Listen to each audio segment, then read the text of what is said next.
ले बड़ा तार सबसे बड़ा कमजोरी होती है कि कलाकार को कभी गाली नहीं देना चाहिए। और तुमने गाली दिया है, हमारे आदरणीय हमारे गुरु जैसे इंसान को तुमने गाली दिया है, तो तुम्हारे में संस्कार नाम की चीज तो पहले नहीं है। रे साला रिसर्च मारोगे कि नहीं रे कि गाना किसका है? मारोगे ना जी, सर्च मारोगे ना कि गाना किसका है नहीं है? कैसे गा दोगे तुम? सरस्वती पूजा में प्रोग्राम है मेरे गाँव में। ए भैया सबके प्रोग्राम हो जाएगी, मेरा शादी तक आप स्टार हो जाइएगा, upcoming stage show. Thank you, कोई बात नहीं।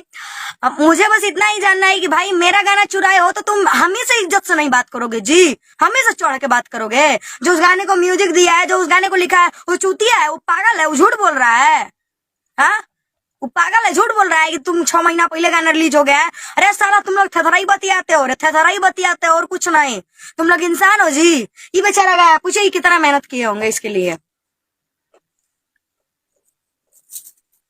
दिन रात परेशान रहते हैं और क्या बोले, जाए दो, लेकिन ऐसा ना जाए दो ना, जाने दे देते, बस ज्यादा ना, जाने दे देते। हेलो बोल देता हाल।